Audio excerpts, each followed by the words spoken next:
All right, welcome back. Here's another section. We're going to go a little bit further deep into legal descriptions. Now remember, we're building a foundation. So we've talked about land, we've talked about your ownership, your rights, how you can own properties, different governmental controls. But now let's talk about how you know exactly what parcel of property you own. If you look out over a landscape, there could be 100 different property owners flying into Wisconsin for this taping. Coming into the airport, you can see all these squares. You know, there's an old country song that calls them flyover states, and it's beautiful just to look out across the landscape, and you can see square after square. You can see houses, you can see ponds and shops and tractors, and all of those are different parcels. Now, where I live in Augusta, Georgia, there's no such thing as a straight road or a straight line. Everything is interweaved, and one road might intersect 5 different roads. But it's neat to me to look at those flyover states where it just looks like a big grid pattern. Well, you're going to learn in this section what those grid patterns are all about. So go back in time with me. There are several different ways that we can know exactly what parcel of property we own. And for real estate purposes, just your address, 123 Happy Street. That's not good enough to have a valid legal description of exactly what property we're purchasing. So just the address, again, just like our white picket fences that we're not so concerned about and the outside view of the property, it's the actual legal description of the parcel of property itself that makes the difference whenever we sell real property.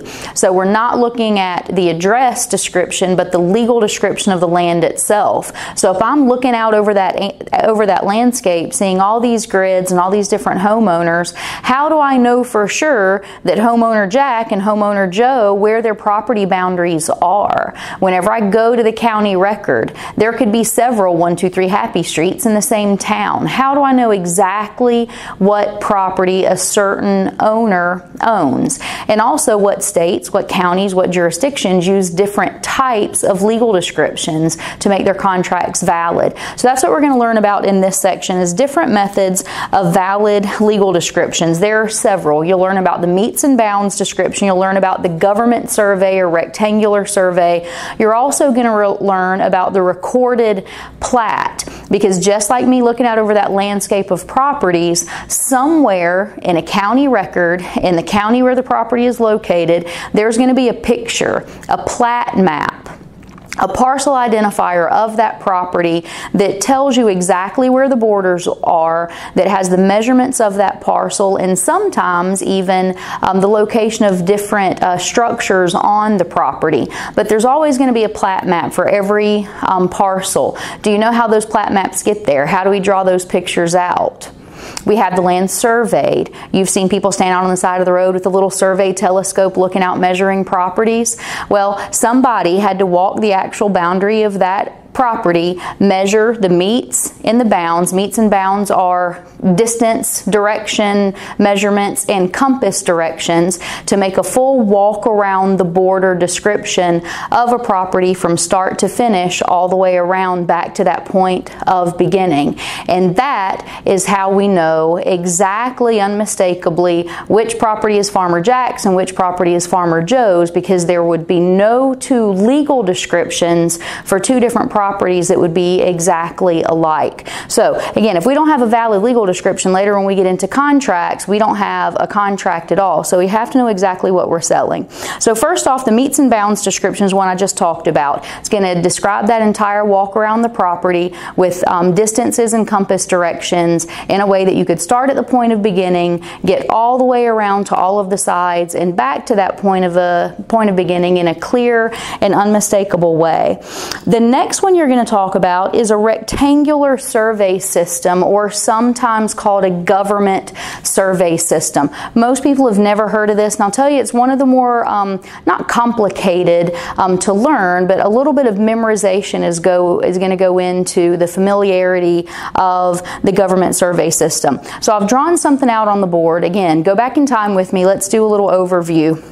at some point, I think back, and I'm sure it's okay to make movie references every now and then, but there was an old Tom Cruise and Nicole Kidman movie a long time ago, Far and Away. Remember, they took off across the property, across the land in their covered wagons. They had their flags and got to stake their claim on their piece of land.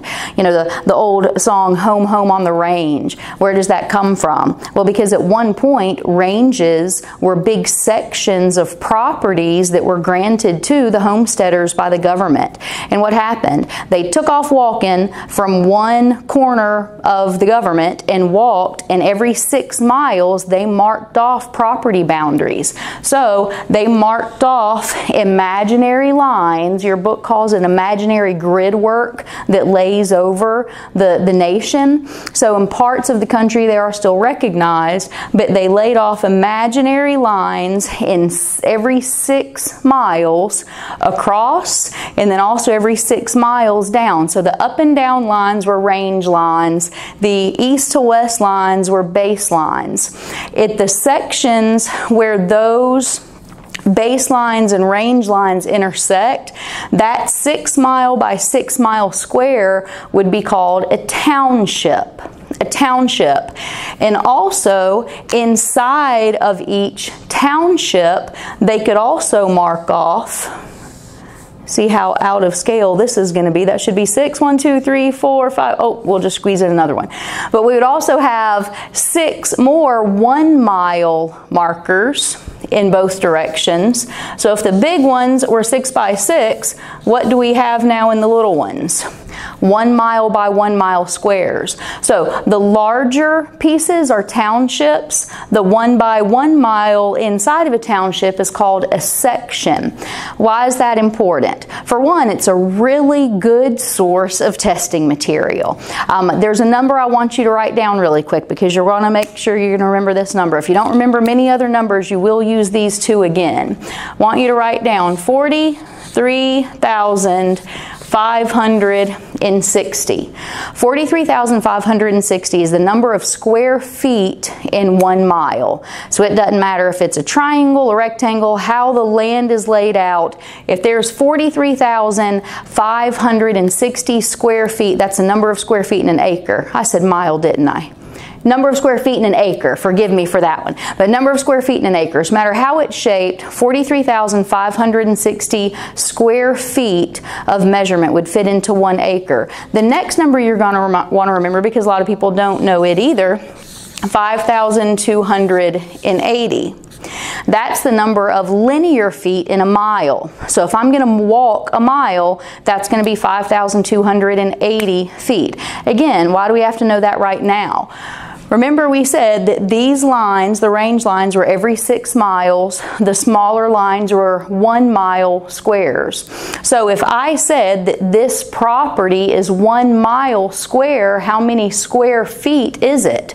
Well, square footage, length times width, but 1 mile by 1 mile, 1 square foot? No, that's not right. So how many feet in a mile? It would be 5,280 times 5,280 would give you the square footage in that piece of land. And a lot of those measurements, you're going to get into some square footage in this section and start doing that math. So I need to know how many feet are in a mile, and I also need to know how many square feet are in an acre, because if I said that that township is 6 acres by 6, or 6 miles by 6 miles, how many acres are there? Well, how do we go from miles to acres?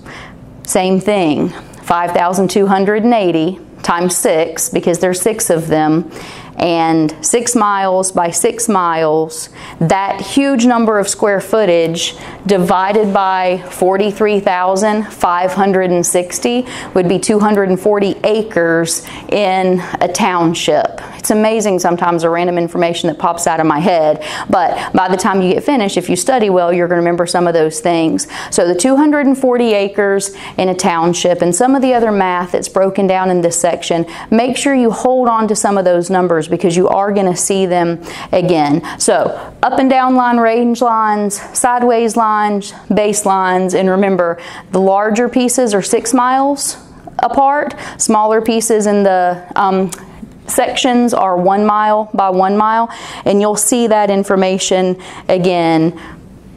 Sorry, but it'll come back to you. So again, rectangular survey system, something that's not used in all jurisdictions, but you do need to be aware of it. And whenever you see it in a legal description, it's going to say something like the southwest quarter of the northwest half of the southeastern section of a township. So again, it's kind of strange, but if you think about it, if I am looking at a township and I say the southeastern quarter of the southwestern quarter of the southeastern half, I'm dividing this one piece into those smaller pieces every time I make a description. I know it's kind of an odd concept, but when you start reading some of the questions that relate to it, work it out on paper that way.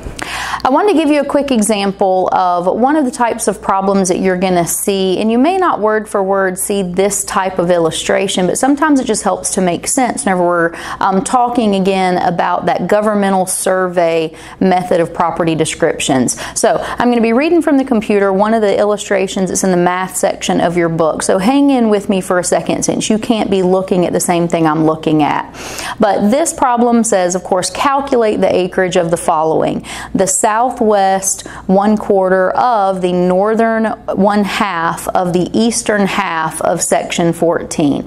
So we've already discussed sections and townships. Imagine with me that we have a blown up example of a section on the board. So going by this illustration, the southwest quarter of the northern half of the eastern half of section 14. Exactly how would I find that property? Remember, the whole purpose of a legal description is to have an unmistakable way to identify each individual property. So where exactly in my section on the board would this property be? The only way to really do it in a way that makes sense is to read these descriptions backwards, because sometimes you can get all the way down to like 1/64th of a section. If you really want to take it out long enough, you may have 7 or 8 of these in a row. The southwestern quarter of the northern half of the, and it can just keep going. But if you work backwards, it makes it a little bit easier. So again, hang in with me for a second. Let's talk about this. Let's go in reverse. So the very last one was the eastern half of this section. So we all know north, south, east, west, right? So if it says eastern half, this would be the eastern half, right? The next one prior to that is the northern half of the eastern half. So this would be the northern half of the eastern half. And that first description is the southwestern quarter. So now I have to divide this in 4s since it's saying quarters, and it said the south down, west, southwestern quarter. So if I'm reading this description, the square I've colored in is now the southwestern quarter of the northern half of the eastern half of section 14. So when you see these examples in your book, remember, if you read them backwards, it helps to be able to make sense about exactly what property we're describing. So I hope that helps you as you work through your property descriptions and some of your examples in this section.